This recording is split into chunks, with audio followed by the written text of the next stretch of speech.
저는 오늘 여러분과 함께 구약 분열왕국 시대의 영적 교훈이라는 제목으로 로마서 9장 27절에서 28절을 본문으로 설교하도록 하겠습니다. 제가 본문을 읽도록 하겠습니다. 또 이사야가 이스라엘에 관하여 외치되 이스라엘 자손들의 수가 비록 바다의 모래 같을지라도 남은 자만 구원을 받으리니 주께서 땅 위에서 그 말씀을 이루고 속히 시행하시리라 하셨느니라. 아멘.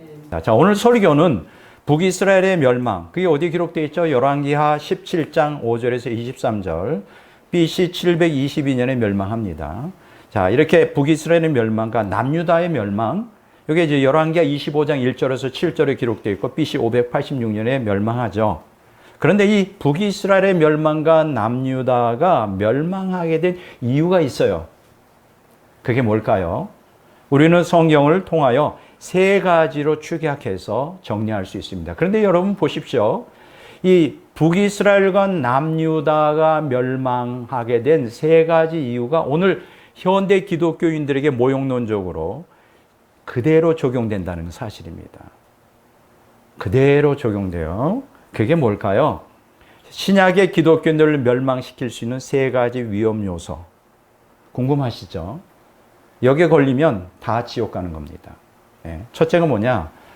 잘 들으세요. 기독교인이 하나님과의 관계에서 혼합적 신앙을 지니면 멸망한다.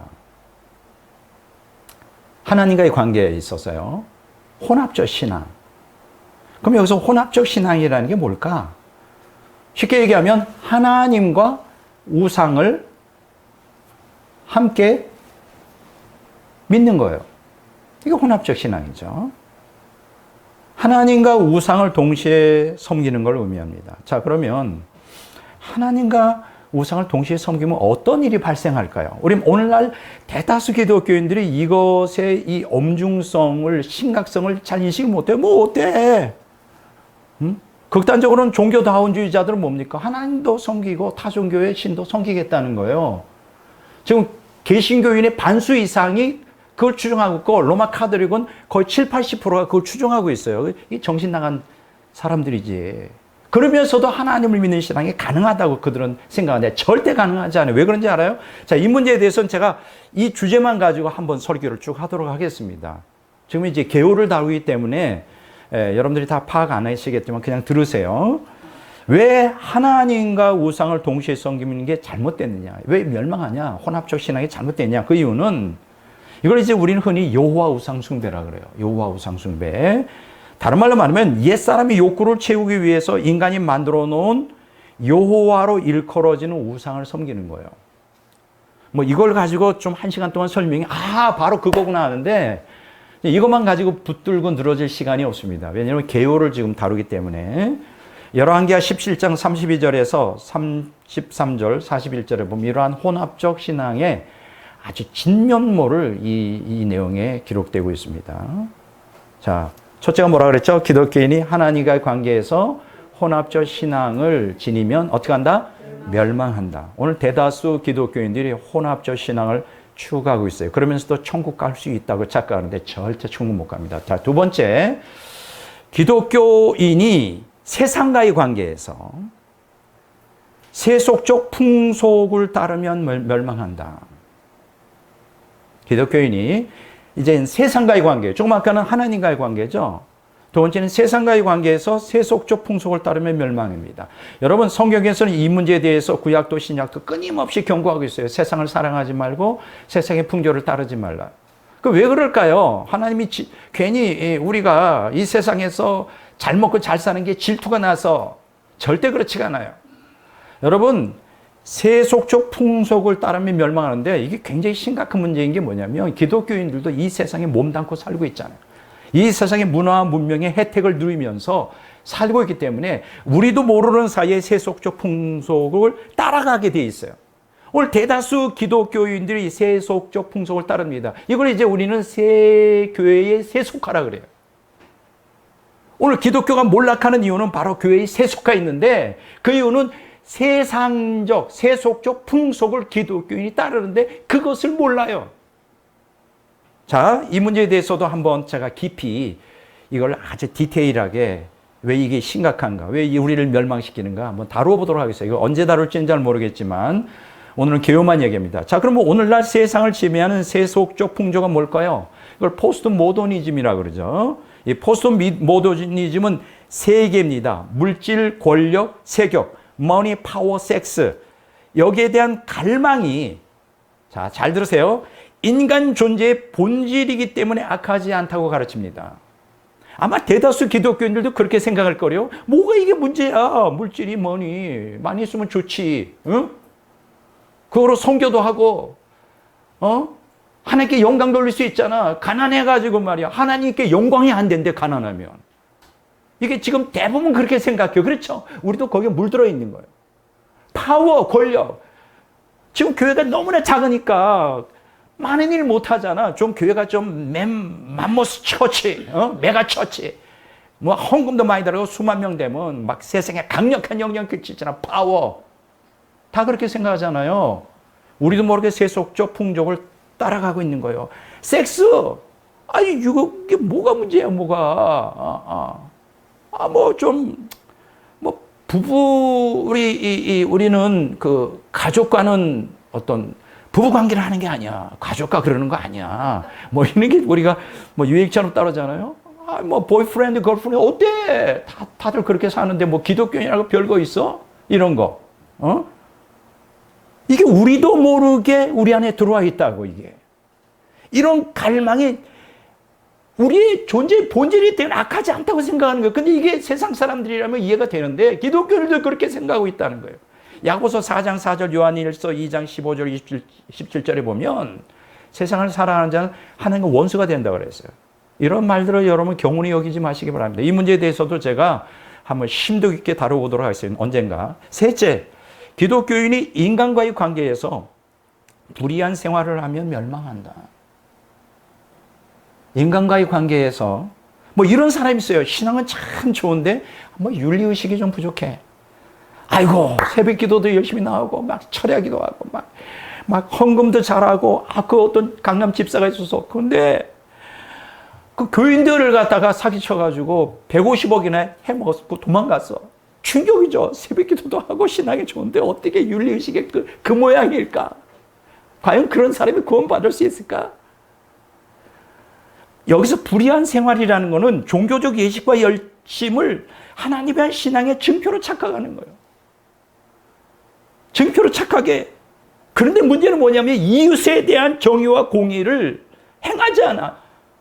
이게 마태복음 23장 13절 바리새인들의 형태였죠. 오늘 그런 기독교들이 얼마나 많은지 몰라. 교회 오면 참 신앙이 좋은 것 같은데 가정생활, 사회생활이 개판이야. 비윤리적이고 불의를 행해. 교회 직분자가, 교회 목회자가 사기를 쳐. 그런 일이 얼마나 많은지. 괜찮아. 예수님의 피, 예수님의 피. 우리가 어떻게 의를 행할 수 있겠어, 죄인인데. 예수님의 피만 흘리면 천국 가. 바로 이런 자들이에요. 우리도 모르게 이렇게 물들어 있는 거예요. 지금 제가 세 가지 말씀드렸죠. 첫째가 뭐예요? 한번 제목을 한번 생각해 볼까요? 기독교인이 하나님과의 관계에서 혼합적 신앙을 지니면 멸망한다. 두 번째, 기독교인이 세상과의 관계에서 세속적 풍속을 따라 멸망한다. 세 번째, 기독교인이 인간과의 관계에서 불의한 생활을 하면 멸망한다. 이 세 가지가 구약 분열 왕국 시대에 북이스라엘과 남유다가 멸망한 세 가지 요소인 거예요. 충격이죠. 근데 이게 오늘 현대 기독교인들에게 그대로 적용됩니다. 여러분, 북이스라엘과 남유다가 멸망한 것은 역사적 사실이에요. 그걸 누가 부인합니까? 역사책에 다 나와요?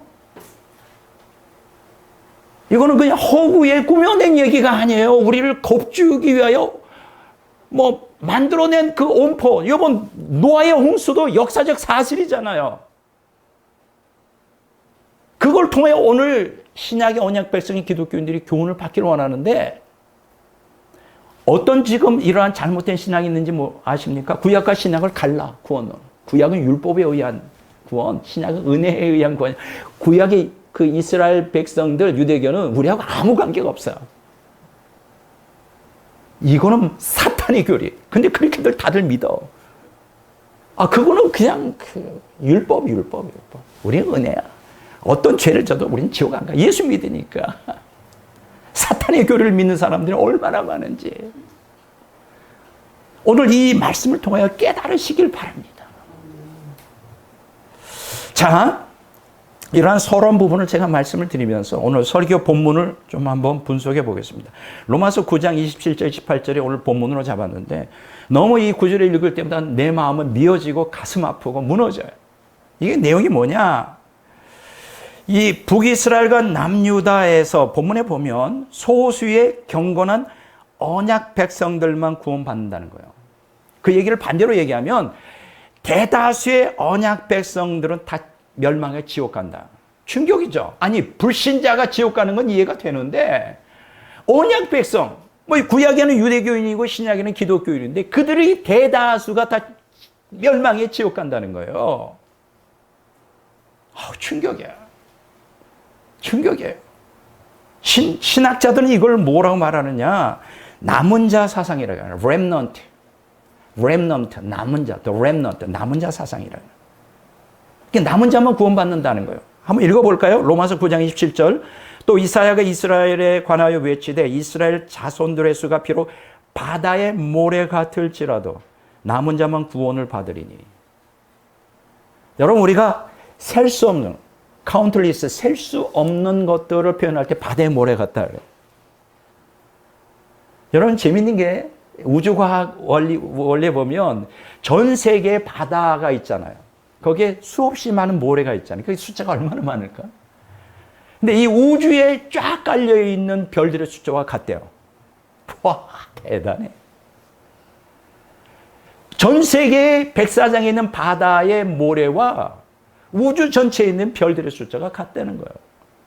야, 얼마나 많아. 여기 보면, 그러니까 그 같은 편이네요. 자, 언약 백성의 숫자가 바다의 모래 얼마나 많아요. 그런데 남은 자만 구원받는다는 거예요.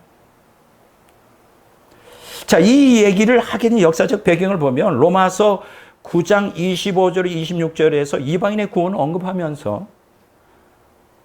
언급하기 위해서 로마서 9장 25절을 호세아서 2장 23절을 인용하고 로마서 9장 26절을 호세아서 1장 10절을 인용한 가운데 바울이 확 방향을 봐서 그러면 언약 백성은 어떨까? 이방 사람들이 구원을 얘기하면서 그러면 언약 백성은 어떻게 될까를 얘기하면서 슬프게도 언약 백성 대다수가 멸망한다는 거예요. 대다수가. 자, 오늘 로마서 9장 27절 29절은 어디서 인용한 것이냐? 이사야서 10장 22절을 인용한 겁니다. 이스라엘이여 내 백성이 바다의 모래 같을지라도 남은 자만 돌아오리니 넘치는 공의로 파멸이 작정되었습니다. 여기서 파멸이 작정되었다. 파멸한다. 누구? 모래알 같이 많은 언약 백성이. 그 얘기죠. 오직 남은 자만 구원받는다. 그런데 여기서 남은 자라고 하는 게 영어 GNT 역에 보면 a few로 번역했어요. 소수. 조금 있다. 소수. 현대어 성경으로는 지극히 적은 수. 리빙 바이블에 보면 a small number. 작은 숫자예요. 그러니까 언약 백성이지만 하나님 믿는 백성이지만 예수를 믿는 사람들이지만 아주 소수만 구원을 받는다. 이거 너무 충격이에요. 물론 여기서 구원 숫자가 얼마나 될까? 저는 대충 정산하지만 여기서는 얘기하지 않을래요. 남은 자, 구원받을 숫자가 얼마나 됐으면 그렇게 적다고 말했을까? 하나의 예를 들어서 여러분들에게 설명하겠습니다. 로마서 11장 2절에서 5절에 보면 이 9절에 보면 남은 자의 숫자가 얼마나 적은지를 우리에게 추정케 만들어요. 읽어볼까요? 너희가 성경이 엘리야를 가리켜 말한 것을 알지 못하느냐? 그가 이스라엘을 하나님께 고발하되 주여 그들이 주의 선지자들을 죽였으며 주의 제단들을 헐어버렸고 나만 남았는데 내 목숨도 찾나이다 하니 그에게 하신 말씀이 무엇이냐? 내가 나를 위하여 바알에게 무릎 꿇지 아니한 사람 7,000명을 남겨두었다 하였으니 그런즉 이와 같이 지금도 은혜로 택하심을 따라 남은 자가 있느니라. 보세요. 남은 자에 대해서 얘기하죠. 이때는 언제입니까? 북이스라엘의 아왕 당시에 이세벨이 이 바알 신을 아주 미치도록 섬기는 사람들인데 이 여호와 신앙을 다 없애버리기 위해서 여호와의 선지자를 다 죽이고 있을 때예요. 다 죽이고. 그 여호수아가 이 엘리야가 뭐랍니까? 자기만 남았다는 거예요. 여호와의 종들은 다 자기만 남아 다 죽었다는. 그랬더니 하나님 뭐라 그래요? 아니다. 바알에게 무릎 꿇지 않은 7,000명을 남겨두었다. 7,000명. 자, 그러면 이 7,000명이라는 숫자가 많은 것 같은데 그때 당시 북이스라엘 백성의 인구가 몇이었냐면 700만 명으로 추정되고 있어요. 성서학자들은 700만 명. 그러면 700만 중에서 7,000명이 구원받았으면 몇 대 몇입니까? 자, 수학적으로 머리가 잘 돌아가는 사람은 1,000명당 한 명이죠. 불신자 가운데 1,000명당 한 명이 아니고 언약 백성. 하나님을 믿는 언약 백성 1,000명당 한 명만 구원받는다. 충격 아닙니까? 야, 그렇게 적어? 아니, 구원받는 사람이 그렇게 적냐고. 1,000명당 한 명이요. 물론 그것을 오늘 기독교인들의 구원에 그대로 적용하기는 무리지만 참고사항으로 그만큼 적다는 걸 알 수가 있어요. 남은 자만. 여기 이 바울 사도가 이 구절을 언급하면서 그 이사야가 이스라엘에 관하여 외치되 뭘 외쳤다는 거예요? 발에 바닷모래같이 언약성이 많아도 극소수만 공부한다는 걸 외치는데 이 외치되라는 단어는 히브리 원어에 보면 안타까운 심정으로 외친다는 뜻이에요. 얼마나 안타까웠던지. 너무 안타까운 거예요. 언약 백성들 대부분이 다 멸망하는 걸 보고. 그러니까 이러한 이사야 선지자의 예언은 언약 백성들을 곱주기 위한 엄포가 아니에요. 착각하지 마십시오. 하나님 진리 가지고 장난하지 않아요. 대다수 언약 백성에 대한 파멸을 누가 그것을 갖다가 이사야가 선포한 걸 누가 보증하고 있느냐? 하나님이 하신 거예요. 단지 이사야는 하나님 말씀을 대언하는 것뿐이에요. 그래서 여기 보면 이러한 소수만 구원은 대다수는 멸망한다는 이러한 사실을 반드시 하나님이 실행할 것이다. 엄포 아니야. 거짓말이 아니야. 겁주교한 게 아니야. 로마서 9장 28절, 이사야서 10장 23절 인용해 다음과 같이 선언하고 있어요. 로마서 9장 28절, 주께서 땅 위에서 그 말씀을 이루고 속히 시행하시리라 하셨느니라. 반드시 이룬다.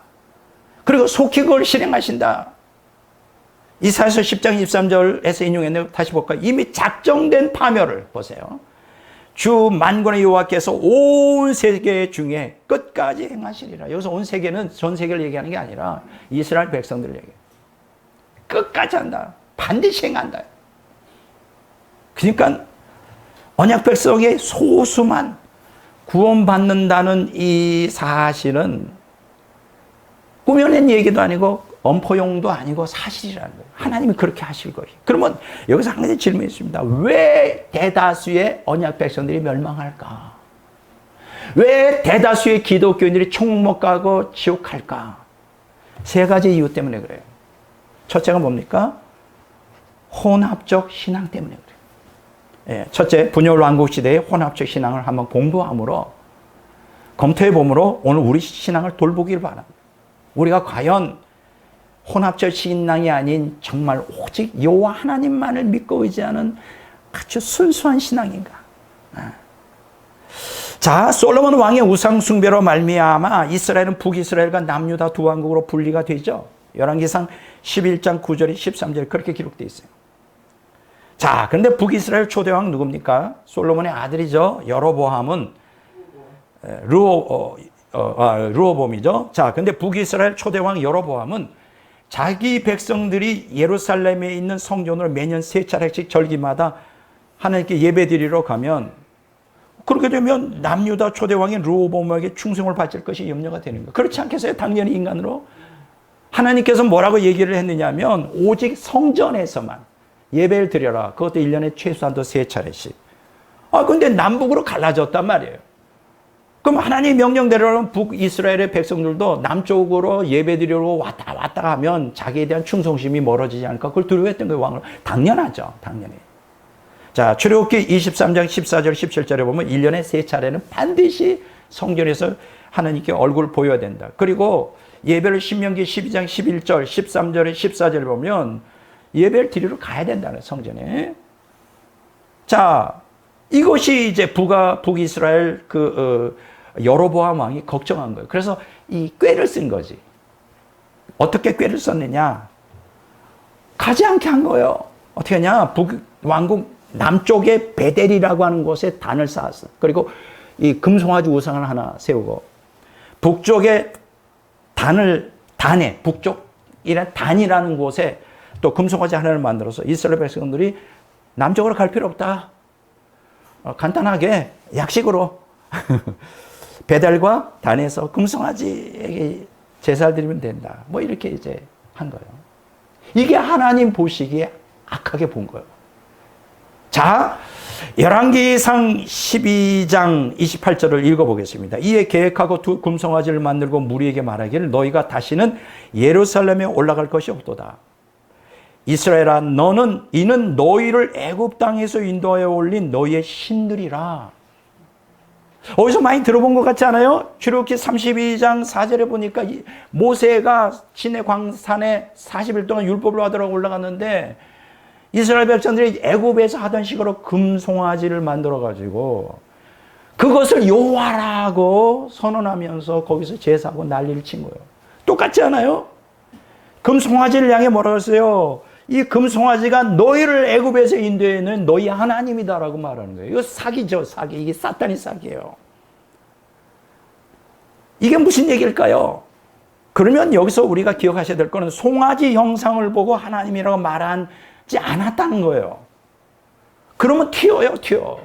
만약에 개구리가 뜨거운 물에 들어가면 갑자기 확 튀듯이 하나님 말고 뭐 부처를 믿어라 하면 대다수 기독교인들이 그거를 믿겠어요? 튀지. 근데 이렇게 말하는 거예요. 그거를 금송아지를 하나님이라고 말하지 않고 야, 걱정하지 마. 가나안 이 성전에 가도 그 뭐 법궤도 있고 다 그런 형상이 있잖아. 이 금송아지는 여호와를 상징하는 상징물에 불과해. 응? 마치 일제 강점기 때 일제가 신사참배 강령, 이거는 문화야, 문화. 신사에서는 그냥 문화야, 문화. 이렇게 속인 것처럼 이 금송아지는 신이 아니야. 내가 의도가 아니야. 이건 법궤 봐. 법궤 보면 거기 수랍들도 있고 그 형상들 있잖아. 거기 똑같잖아. 그러니까 걱정하지 마. 송아지 형상을 보고 하나님이라고 말한 이유가 이교도와 같이 송아지를 예배하는 게 아니었어요. 다만 이 송아지는 하나님을 표상하는 거야. 이해가 되죠? 하나님을 송아지를 형성하기. 왜냐하면 그때 당시에 송아지는 굉장히 그때 당시에 가나안 문화에서는 다산, 부여를 상징하고 그게 마음에 어필이 된단 말이에요. 거부감이 없어. 다 좋아하는 거예요, 송아지는. 여러분 뉴욕의 월스트리트에 그 금융가 아닙니까? 거기에 뭐가 있어요? 황소가. 이 동상 있잖아, 황소가. 그게 뭐예요? 이 부와 뭐예요? 다산과 풍요를 상징해. 이게 바알 신에서 나오는 거예요. 다 좋아한다고 사람들이. 그러니까 이 북왕국 여로보암 왕이 머리가 좋은 사람이지. 여러분 신앙에 머리 가지고 하는 거 아니에요. 이게 이제 여로보암이 저주를 받는. 결국 어떻게 됩니까? 그렇게 금송아지를 그거 신이 아니야. 그거 여호와를 형상한 거야. 점점 금송아지를 숭배하다 보면 그게 이제 여호와를 우상화하면서 결국 우상을 섬기는데 하나님을 떠나게 되는 거예요. 신앙에서 절대 타협하면 안 되는 거예요. 오직 예수, 오직 하나님만 믿어야 되는 거예요. 여러분, 이 혼합적 신앙이 오늘 대다수 기독교인들이 그렇게 생각하는데 그래서 멸망하는 거예요. 그들이 하나님을 배반한 게 아니에요. 하나님과 더불어 다른 것들을 함께 혼합해서 하나님을 섬기기 때문에 이게 문제가 되는 거예요. 자, 그러니까 송아지는 여호와로 일컬어지는 우상인 거지. 여호와로 일컬어지는 우상. 근데 여호와가 아니야. 우상이지. 자, 그 결과가 어떻게 됐습니까? 이 여로보암, 북왕국 이스라엘 왕 여로보암을 기점으로 이 사람이 단추를 잘못 껴가지고 그 이후에 이 북이스라엘이 멸망할 때 몇 명이 왕이 등극했느냐? 19명. 기억하십시오. 19명이 BC 722년까지 멸망할 때까지 통치했는데 충격을 받은 거면 19명이 다 악한 왕이야. 어느 정도로 악하냐? 우상을 숭배하고 불의를 행하고 19명이 그 중에 한 명도 북이스라엘에 한 명도 하나님의 뱃은 자가 없었어요. 그러니 얼마나 기가 막혀요. 얼마나 기가 막혀. 자, 그럼 남유다는 어떻게 됐을까? 남유다는 20명의 왕이 등극했는데, 그래도 감사하게도 그 중에 12명은, 아니, 그 중에 8명은 선한 왕이에요. 이 선한 왕이라는 건 하나님의 앞에 정직하고 말씀에 순종하려고 애를 썼던 사람이에요. 그럼 나머지 12명은 어떻게 됐을까? 악한 왕이에요. 자, 몇 명? 자, 북이스라엘 몇 명이 있었다고요? 19명. 다 악인이에요. 다 우상숭배고. 자, 남유다는 몇 명이 있었다고? 수명 중에 몇 명이 악한 왕이라고? 12명. 저는 그렇게 생각해요. 왜 하나님께서 북이스라엘과 남유다를 갈라놨을까? 물론 성경에 보면 솔로몬의 죄 때문에 갈라졌다 그러지만 그보다 더 구속적인 의미가 있다고 생각해요. 물론 이 문제에 대해서 자세히 다룰 시간이 없지만 역사적인 배경은 남유다 쪽은 주로 농업을 하고 있어요. 농업. 북이스라엘 쪽에는 주로 뭐가 번성했냐면 상업이 주예요. 그러니까 남쪽보다는 농업이 중심인 남쪽보다는 목축업인 것보다는 북쪽에 더 잘 살지. 굉장히 부자로 살아요. 부자로 사는데 문제는 뭐냐면 상업을 해서 교육하다 보면 자꾸만 이방 문화가 들어오게 돼 있는 거예요. 그래서 급속도로 남유다보다는 북이스라엘이 더 급속도로 타락해서 바알 우상이 점령하고 급기야는 아합 왕 때 이제 여호와 신앙을 다 멸절하고 바알 신앙으로 대체하려는 그러한 그 엘리야 시대에 그게 일어나는 거예요. 그래서 하나님께서 갈라놓은 거예요. 타락을 좀 지연시키려고.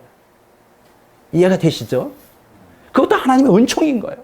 북이스라엘과 남유다를 갈라놓은 것도. 그래서 북이스라엘은 BC 720년에 22년에 멸망하고 남유다는 586년. 그러니까는 한 140년 동안 남유다는 북이스라엘 멸망 후에도 끝까지 남아있을 수 있었던 것이 그런 연유가 있다. 역사적인 배경으로. 제가 이렇게 생각합니다. 자, 그러면 어쨌든 이 대다수의 북과 남 이 백성, 그 왕국의 왕들이 악한데 그걸 어떻게 보냐. 여호와 보기에 악을 행하였다 그랬어요. 악을. 그럼 악을 행한 본질이 뭘까? 여기 참 재밌는 게 있어요. 여로보암의 길로 행하며. 그럼 여로보암이 무슨 짓을 한 거예요? 여호와 우상 숭배. 하나님을 버린 게 아니에요.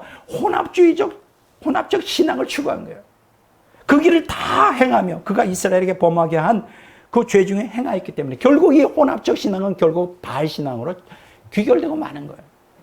오늘 하나님 믿는 신앙에서는 오직 하나님이 나의 전부가 되어야 되는 거예요.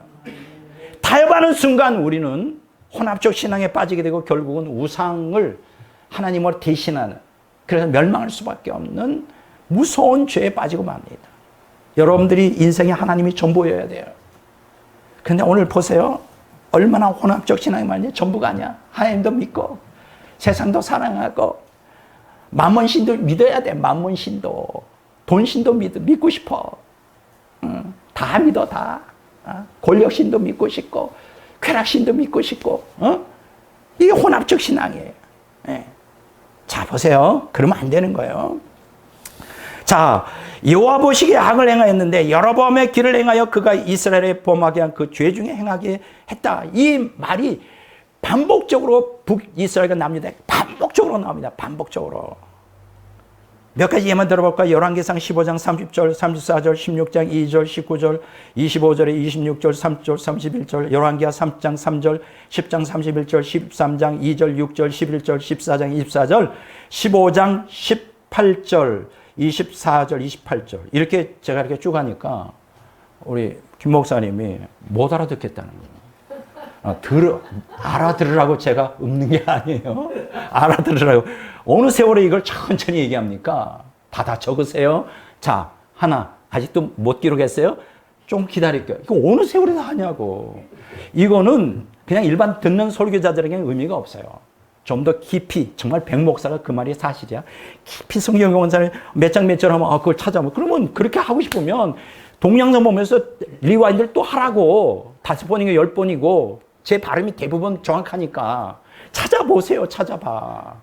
그래서 그분들을 위한 거지, 그런 분들을 위한 서비스지. 지금 설교를 듣는 막 그걸 베끼고 있는데 어떻게 그걸 베끼냐고. 너무나 빨라서. 이해가 되죠? 시간이 없어서 그렇게 하는 거예요. 그래도 그분들을 위해서 이렇게 친절하게 어디에서 인용했는지를 말씀을 드리는 거예요. 찾아보라고.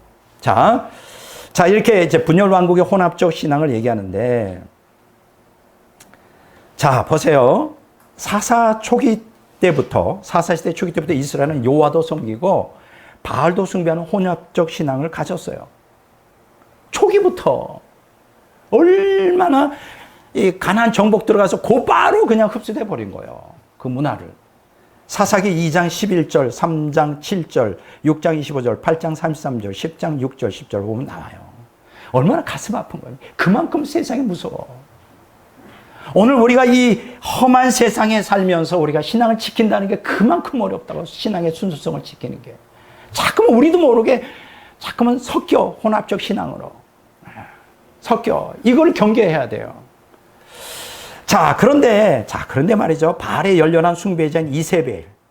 이제 북이스라엘이 멸망하는 결정적인 순간이 왔는데, 이세벨이라는 여자를 아합이 여왕으로 맞아들여요. 근데 그 역사적인 배경이 있어요. 뭐 그건 여기서 다 말씀드릴 수 없고, 이세벨이 이제 두로 출신인데 거기가 이제 상업을 잘해. 그러니까 여러분, 이 왕도 그렇지만 정치가가 잘하려면 이런 그 국제 관계를 잘해야 되거든.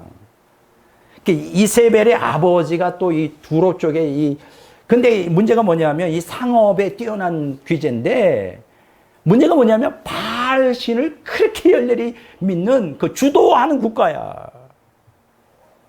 여러분, 여기서 우리가 기억하셔야 돼요. 내가 이 돈을 택할 것이냐 하나님을 택할 거냐라는 갈등이 올 때는 하나님 무조건 택해야 돼. 근데 아합은 그럴 용기가 없는 거예요.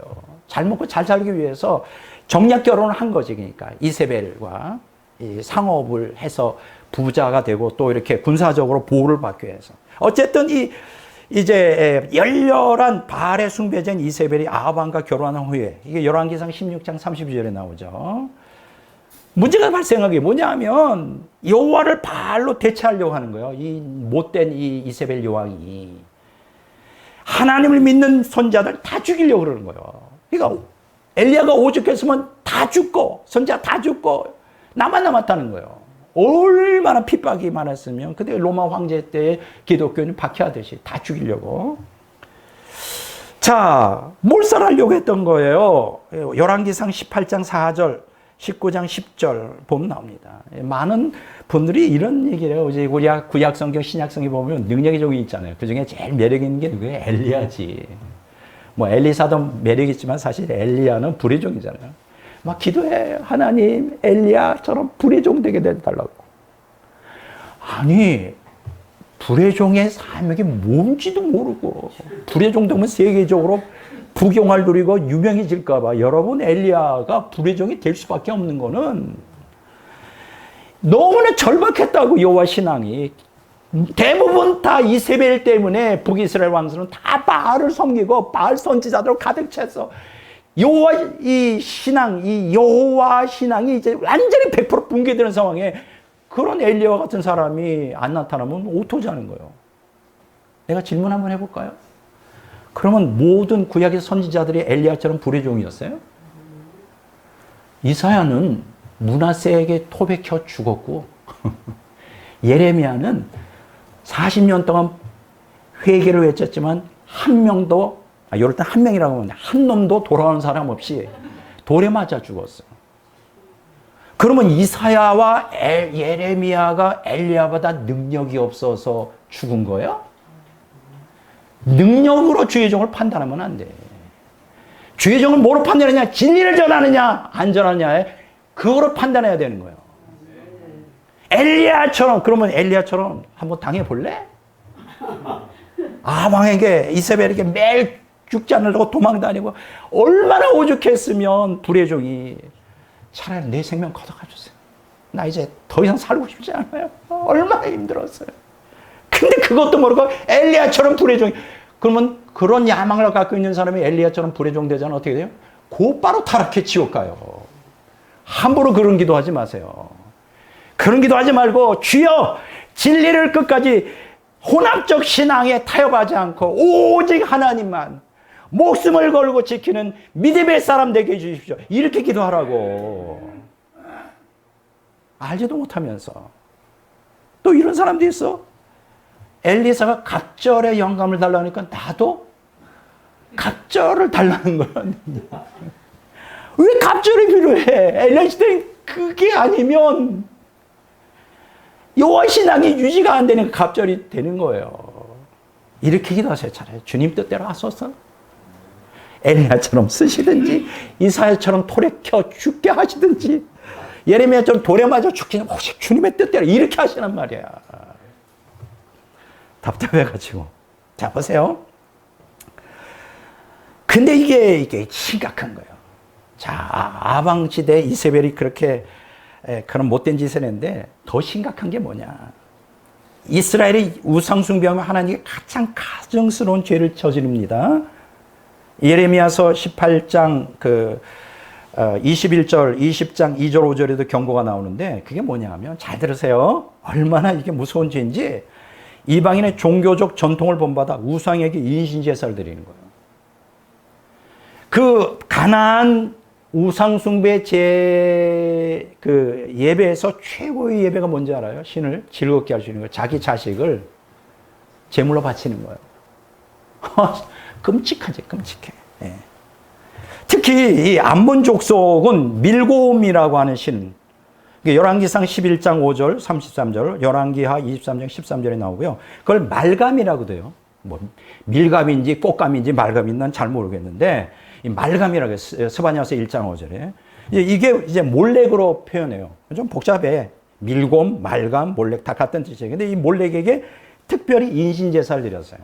그럼 왜 인신제사를 드리냐? 이 암몬 족속은 전쟁이나 재난이 신의 노여움으로 인해 발생된다 그래요. 그럼 신의 노여움을 누그러뜨릴 수 있는, 그래서 공경에서 벗어나서 자기 승리할 수 있고 복을 받을 수 있는 게 뭐냐면 자기 자녀를 인신제물로 바치는 거예요.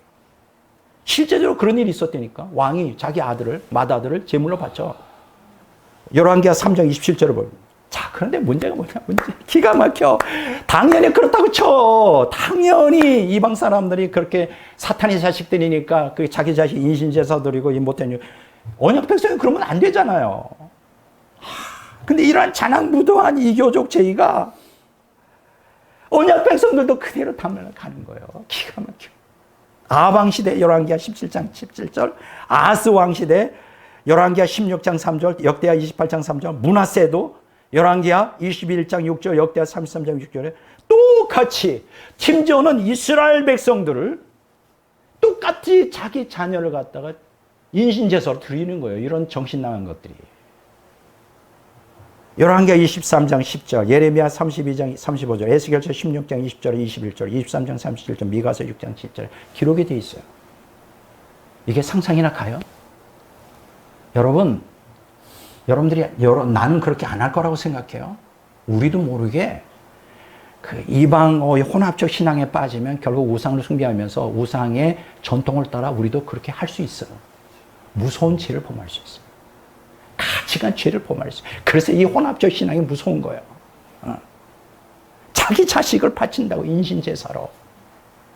하나님이 여기에 대해 진노하지 않겠냐고. 자, 그래가지고, 자, 그러면 이 분열 왕국 시대의 여호와는 이제 이런 상황에서 북이스라엘의 아모스 선지자를 보내서 회개를 촉구합니다. BC 782년에 739년. 두 번째로 호세아 선지자를 보내요. BC 755년에 715년. 그리고 남유다에는 요엘 선지자, BC 835년에서 796년. 두 번째 미가 선지자, BC 740년에서 690년. 그리고 이사야 선지자, BC 740년에서 680년. 이렇게 시대에 활동했는데 이들을 보내 회개를 촉구합니다. 그런 짓 하지 말고 오직 여호와 신앙으로 돌아와라. 근데 어떻게 했을까요? 북이스라엘 전체 19명의 왕이 제가 뭐라 그랬어요? 다 악인이에요. 듣질 않는 거야. 듣질 않아. 조롱하고 웃고. 오늘 마찬가지죠. 제가 이 복음의 진리를 전하지만 아마 대부분 안 믿을 거려. 조롱할 거려. 그때도 그랬어요. 19명이 다 선지자들의 말을 안 듣고, 그럼 몇 년 동안 하나님이 선지자를 보내냐? 208년 동안. 북이스라엘 멸망할 때까지. 끊임없이 보냅니다. 꾸준히 보내요. 근데 말을 듣지 않아. 어떻게 됐어요?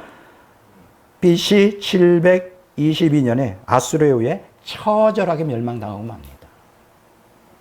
여기서 우리가 교훈을 깨달아야 돼요. 하나님 말씀에 불순종하는 건 멸망뿐이에요. 다시 촉구합니다. 여러분, 이 여러분들의 환경이나 여러분들이 살고 있는 이 세상에서 가르치는 이 세상 풍조, 또 그러한 하나님과의 관계에서 혼합적 신앙에 미혹되지 말고 하나님 말씀만 의지하고 살아요. 왕따 되고 핍박당해도. 근데 대다수 기독교인들이 그렇지 않은 게 안타까운 현실이에요. 이때 당시에 언약 백성들도 똑같았어요. 멸망하고 말았어요. 한편 역대하서 11장 1절에서 36장 12절에 보면 남유다의 왕들에 대하여 기록하고 있어요. 20명 중에 8명만이 선언왕으로 하나님께 인정받았어요. 누굴까요? 자, 여기 보면 그 기준이 뭐냐? 여호와께 정직히 행하여 다윗의 길로 걸었다. 여기서 다윗의 길은 어떤 것입니까? 바세바 사건 말고는 오직 하나님 말씀에 순종하는 삶이었어요. 오직 하나님의 뜻대로 살았어요. 우리도 그렇게 해야 된다. 하나님의 말씀에 순종하는 삶을 살아야 됩니다. 자, 8명 얘기합니다. 열왕기상 15장 11절 아사, 역대하 20장 32절 여호사밧, 역대하 24장 2절 요아스, 역대하 25장 2절 아마샤, 역대하 26장 4절 우시야, 역대하 27장 2절 요담, 역대하 29장 2절 히스기야, 역대하 34장 1절에서 2절 요시야. 이렇게 8명이 선언왕이었는데 이들의 또 대부분은 완전하진 않았어요. 좀 부족하지만 하나님 말씀대로 순종하려고 애를 썼던 거. 이걸 하나님이 선한 왕으로, 정직한 자로, 다윗의 왕처럼 사는 거로 평가해 주는 거예요. 우리도 마찬가지예요. 우리가 어떻게 완전할 수 있어요? 물론 완전하면 좋겠지만 부족해도 말씀을 따라 살려고 애를 쓰고 예배에 참석하려고 기를 쓰고 부족하지만 하나님을 더 사랑하려고 그거를 하나님 평가하세요. 그런데 이 선한 8명 왕 중에 도드라진 사람이 있어요. 아주 종교개혁을 해서 바알 신앙을 타파하려고. 여러분 이게 얼마나 어려운 줄 알아요? 대다수 북이스라엘과 남유다도 북이스라엘 멸망된 남유다의 백성들도 바알 우상이 몸에 배어 있어요. 그 풍습이 신앙이 거기에다가 종교 개혁한다는 건 이거는 정말 이게 보통 일이 아닌 거예요. 이해가 되잖아요. 그렇죠? 이 세 사람이 도드라지는데 첫 번째 요사밧이 역대하 17장 1절에서 21장 1절에 보면 나와요. 두 번째 히스기야 역대하 29장에서 32장. 세 번째 요시야 성인이라고 요시야 역대하 34장에서 35장. 이렇게 세 사람이 종교교육을 주도했다. 이렇게 성경은 기록하고 있습니다. 참 대단한 사람이에요. 그렇지만 BC 687년에 642년까지 남유다를 통치한 므낫세의 결정적 악행. 이 남유다와 북이스라엘 가운데 모든 거의 39명의 왕 중에 모든 왕 중에 가장 악한 대표적인 악인이 누구냐? 므낫세 왕이에요. 그것도 거의 50년을 통치해. 빨리 죽지도 않아. 결정적 악행이 열왕기 21장에 나와요. 결국은 스바냐 선지자 BC 630년, 예레미야 선지자 BC 627년에서 586년, 하박국 선지자 BC 610년에서 590년 이렇게 세 사람이 마지막으로 호소하지만 결국은 회개하지 않고 BC 586년 남유다는 북이스라엘보다 136년을 더 존속하다가 결국 바벨론에 멸망하고 맙니다. 무서운 일이에요. 자, 이것의 영적 교훈은 뭘까요? 잘 들으세요. 기독교인이 혼합적 신앙을 지니면 종교적으로 타락하여 멸망한다. 간단해요. 혼합적 신앙을 경계해야 됩니다. 신앙은 순수해야 돼요. 자, 두 번째, 분열 왕국 시대의 세속적 풍속을 말씀을 드릴게요. 자, 가나안 우상들이 이스라엘 백성에게 왜 그토록 매력적이었을까? 그렇게 선지자들이 우상 숭배하지 말라고 그러고 그렇게 하나님의 경건에 왜 말을 듣지 않는가? 매력이 있으니까 빠져들어갔을 거 아니에요? 그것은 가나안 족속의 대표적 종교인 바알 숭배가 풍요와 다산이라고 하는 현세지향적 물질주의 축복관을 약속했기 때문이에요. 오늘 현대인들도 마찬가지예요. 순수한 신앙을 지키지 못하는 게 현세지향적 물질주의 축복관을 또 그런 교회는 또 부흥이 잘 돼. 목사가 은혜스럽다고 다들 환호해. 나같이 이렇게 말씀 진리 전하는 사람은 인기가 없어요.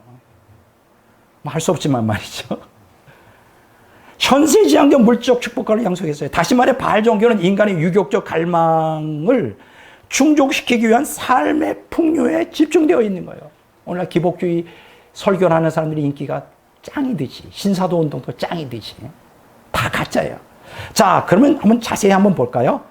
이 사람들이 말하는 바알 신앙이 뭔지. 이 바알 신앙은 이제 바알 축제가 절정을 이루는데, 바알과 아낫, 이게 이제 자기 부인이면서 여동생인데 부인 역할도 해요. 이들이 이제 신혼생활에 들어감으로 풍성한 비가 내리게 된다고 생각해 바알 신봉자들은 신들의 결혼을 모방하여 성의 축제를 벌입니다. 근데 신들도 섹스를 한다는 거예요. 근데 그 섹스를 하는데 신들이 더 섹스를 많이 할수록 비가 풍성하게 내리니까 그들을 더 섹스하게 만들기 위해 이 지상에서도 바알 신자들이 남녀가 섹스를 해야 된다는 거예요. 그러면 더 흥분해가지고 신들이 섹스를 하면서 비를 내린다. 이걸 갖다 뭐냐? 감응마법이라고 그래요. sympathetic magic, 감응마법. 서로 응한다. 어떤 그 필링이 통해가지고 어떤 마법적으로 감응마법이라고 그래요. sympathetic magic이라고 그래요. 지상에서 벌어지는 성의 축제가 바알과 아낫에게 마법을 걸어 더욱 강렬한 선교를 하도록 자극함으로 이 세상에 더 풍성한 비가 내린다는 거예요. 말도 안 되는 소리지. 그럴듯하죠. 자, 이때 지상에서 성의 축제에 동원되는 사람들을 성창이라고 그래요. 이 성창은 남자 신자와 상대하는 신전 창녀예요. 여자. 기다리고 있어요. 와서 섹스 같이 하자고. 돈도 안 내. 두 번째 남창이 있어요. 남자 신자와 상대하는 신전 창남이에요. 그러니까 그때는 여자들은 참여를 못해요. 다 남자인데 하나는 여자와 관계되는 그 성창, 여자와 섹스하는, 하나는 남자가 남자와 섹스, 이게 동성애지. 이걸 남창이라 그래요. 기가 막히죠. 휘장으로 이렇게 갈라놨어. 신전의 여러 방에서 바알신을 대신하는 남창들과 아낫을 대신하는 성창들이 바알 신도들과 결합함으로써 신도들은 신들로부터 풍요와 다산의 능력을 전수받게 된다고 믿은 거예요. 무섭죠? 얼마나 매력이 있어. 얼마나 매력이 있어. 이런 가나안 종교의 전통을, 근데 놀라운 것은 이스라엘 백성들이 그대로 따라 행했다는 거예요. 기가 막혀. 자, 열왕기상 14장 24절에 보면 나와요. 남유다에 대해서 얘기한 거예요. 현대어 성경을 읽어봅니다. 잘 들어보세요. 언약 백성 남유다 백성이 어떤 짓을 했나. 이들도 북왕국 이스라엘 백성과 똑같이 언덕마다 산당을 세워놓고 큰 나무 밑에는 돌기둥과 나무 기둥을 세워놓고 풍년을 빌며 종교적인 매춘을 일삼았다. 이렇게 되자 이스라엘 성소에서는, 여기서 이스라엘 성소 뭐예요? 이걸 성전이지. 예루살렘 성전. 거기서 이런 짓을 했다는 거예요. 어디에나 남창과 여창들이 우글거렸대. 기가 막혀.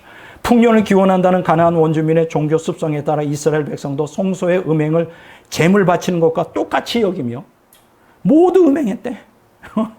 이방인들이 본래 그토록 더러운 우상숭배에 빠져서 살았기 때문에 주께서 그들을 쫓아내고 그 땅을 이스라엘 백성에게 주셨는데 이제는 유다 백성까지 똑같은 음행을 저지르고 있었다.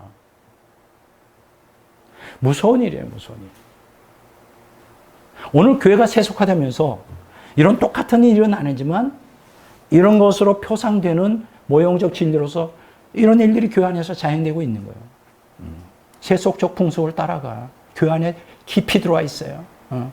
기가 막힌 자. 자, 그런데 이 가나안 족속은 이러한 종교적 전통에 따라 성적 유희에서 멈추지 않습니다.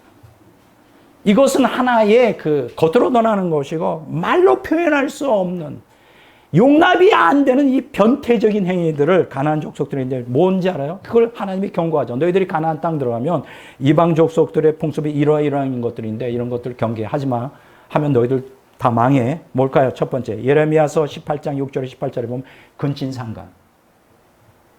하나님 믿지 않는 사람들이 뭐가 겁나요? 뭐 본능대로 하는 거지. 뭐 근친상간 다 하는 거야. 레위기 18장 25절에 보면 동성애. 여자가 여자끼리, 남자가 남자끼리. 이거 극악한 죄예요. 여러분 보세요. 세상에서 동성애를 찬성하는데 오늘 기독교 안에도 상당수의 목회자들, 교인들이 동성애 찬성하죠. 이미 이런 거예요. 세속적 풍속을 따라가는 거예요. 저주받을 일이에요. 물론 동성애 자를 교회에서 용납하고 그들을 불쌍히 여기며 하나님 돌아오게 해서 그거를 끊도록은 해야 되지만 동성애 찬성하면 안 된다고. 망할 징조인 거예요. 세속적 풍속. 동성애. 더 심리학한 게 뭐냐면 레위기 18장 23절은 수관. 짐승하고 섹스를 하는 거야. 기가 막힌 일이에요. 이런 것들이 하나님의 창조 질서를 교란하고 인간성을 파괴하는 가증한 범죄인데 이거를 가나안 풍속인데 가나안 사람들인데 이스라엘 백성들 그 짓을 했다는 거예요. 조심해야 돼요, 우리가.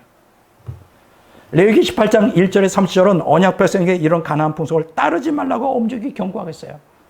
이 가증한 모든 일을 행하는 자는 그 백성 중에서 끊어지리라. 그러므로 너희는 내 명령을 지키고 너희가 들어가기 전에 행했던 가증한 풍속을 하나라도 따름으로 스스로 더럽히지 말라. 나는 너희 하나님 여호와이니라. 근데 어때요?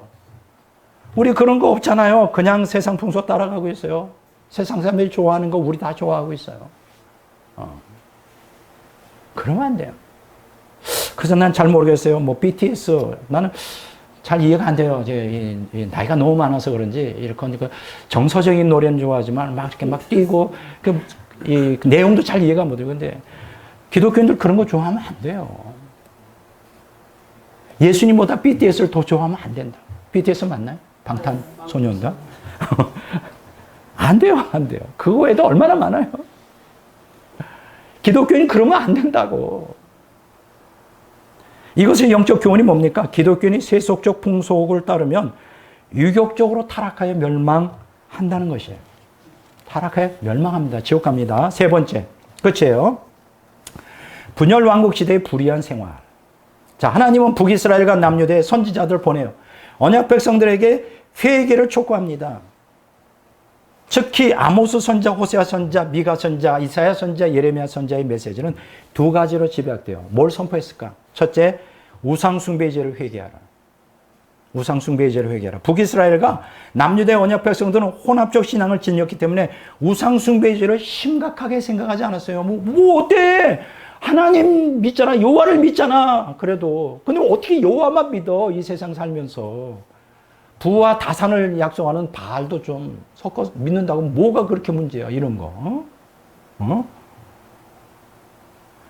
놀라운 것은 북이스라엘 백성들은 베델, 아모스 3장 14절, 5장 5절과 길갈, 호세아서 4장 15절과 9장 15절에서 베델과 길갈에서 가나안의 우상들을 숭배, 거기 가나안 우상 숭배 재단이 크게 설립되어 있거든요. 그런데 놀라운 것은 그곳에서 여호와도 섬겨요, 또. 예배드려 거기서 같은 곳에서 월삭과 절기마다 제물을 하나님께 베델과 길갈에서 바쳐. 뭐라고 얘기했는지 알아요? 아모스 4장 5절, 4절 5절. 너희는 베델에 가서 범죄하며 길갈에 가서 죄를 더하며 아침마다 너희 희생을 3일마다 너희 11조를 드리며 누룩 넣은 것을 불살라 수은지로 드리며 낙헌제를 소리내어 선포하려무나 이스라엘 자손들아 이것이 너희가 기뻐하는 바니라 주 여호와의 말씀이니라. 여호와도 섬기고 우상도 같은 곳을 섬긴단 말이에요. 남유다는 어땠을까요? 남유다 백성들은 바알과 말감을, 이게 말감이죠? 밀감이 아니라, 말감을 섬기면서도 동시에 여호와를 섬기는 혼합적 신앙을 지녔어요. 스바냐서 1장 4절 6절에 보면 이렇게 나와 있어요. 내가 유다와 예루살렘의 모든 주민들 위에 손을 펴서 바알을 그곳에서 멸절하며 그마림이란 이름과 및 그 제사장들을 아울러 멸절하며 또 지붕에서 하늘의 무별에게 경배하는 자들과 여호와께 맹세하면서 말감을 가리켜 맹세하는 자들과 여호와를 배반하고 따르지 아니한 자들과 여호와를 찾지도 아니하며 구하지도 아니하는 자들 멸절하리라. 여기 보세요. 우상을 숭배하면서 또 말감한테 가리켜 맹세하면서 여호와께도 맹세해. 둘이 다. 안 된다니까. 하지 마요. 오직 하나님만 믿어요. 다른 거 섞지 말아요. 둘째, 사회적인 부재를 회개하라고 외쳤어요. 특히 선지서를 보면 사회정의의 부재를 외쳤어요. 북이스라엘과 남유다 백성들은 언약 백성의 징표로 할례를 받았고 피제사를 드리니까 세속적 풍속을 따르고 이수에게 온갖 불의를 행해도 구원을 받았다는 확신을 갖고 있어요. 오늘 대부분 그렇잖아요. 난 예수를 믿어. 나는 세례를 받았다니까. 예수님 피 의지한다니까. 내가 당연히 악을 행하니까 피가 필요한 거지. 예수님의 피만 의지하면 나는 어떤 악을 행해도 불의를 행해도 난 천국 가. 이런 사람 굉장히 많아요. 또 그렇게 설교하는 목사들도 상당히 많아요. 다 거짓말이야. 다 그건 사탄의 교리라고. 예레미야 7장 10절에 나와요. 하지만 하나님의 이웃에게 공의와 정의를 행하지 않으면 할례와 피제사 등 온갖 종교 행위로는 구원을 받을 수 없다고 엄중히 경고하고 계셔요. 왜 오늘날 현대 기독교인들이 이 경고를 듣지 않는지 난 도대체 이해가 안 돼. 구약은 뭐 유대인들을 위한 거예요? 기독교와는 아무 관계가 없어요? 그건 율법의 행위로 구원받는 거예요? 신약은 은혜와 믿음으로 구원받아? 이런 교리가 잘못된 거지. 이사야서 1장 10절에 20절에 보면 헛된 재물을 다시 가져오지 마라. 분향은 내가 가증하게 여기는 것이요 월삭과 안식일과 대회로 모이는 것도 그러하니 성회와 아울러 악을 행하는 것을 내가 견디지 못하겠노라. 너희는 스스로 씻으며 스스로 깨끗하게 하여 내 목전에서 너희 악한 행실을 버리며 악행을 그치고 선행을 배우며 정의를 구하며 학대받는 자를 도와주며 고아를 위하여 신원하며 과부를 위하여 변호하라 하셨느니라. 너희가 거절하여 배반하면 칼에 삼켜지리라. 여호와의 입의 말씀이니라. 보세요. 제사만 드리고 하나님 앞에 그것만 가지고 안 되는 거야. 공의와 정의를 해. 안 하면 지옥 가. 그거죠. 결국 북이스라엘과 남유다는 선지자들을 통하여 경고한 우상숭배의 죄와 사회정의의 부재를 회개하지 않았기 때문에 멸망하고 맙니다. 역사적 사실이에요. 열왕기 하 17장 13절에 18절, 예레미야서 26장 5절, 44장 2절에서 6절에 보면 기록이 되어 있어요. 자, 이것의 영적 교훈은 뭐냐? 기독교인이 불의한 생활을 하면 도덕적으로 타락하여 멸망한다. 간단해요. 자, 오늘 제가 이제 끝맺는 말을 하려고 합니다. 자, 언약 백성 가운데 왜 구원받는 자의 숫자가 적다고 성경은 가르칠까? 왜 적다고 가르칠까? 그것은 언약 백성이 세 가지 측면에서 말씀을 순종 안 하기 때문에 그래요. 첫째가 뭐냐? 하나님과의 관계에서 혼합적 신앙을 지니고, 두 번째, 세상과의 관계에서 세속적 풍속을 따르며, 세 번째, 인간과의 관계에서 불의한 생활을 하기 때문에 그래요. 여기서 다 돌이켜야 돼요. 돌이키지 않으면 천국 못 가요. 제 말이 아니에요. 신구약 성경의 하나님의 엄중한 말씀이에요. 서구 기독교의 쇠퇴와 몰락의 원인은 북이스라엘과 남유다의 타락 및 멸망의 원인과 동일해요. 지금 오늘 서구 기독교가 몰락하고 있어요.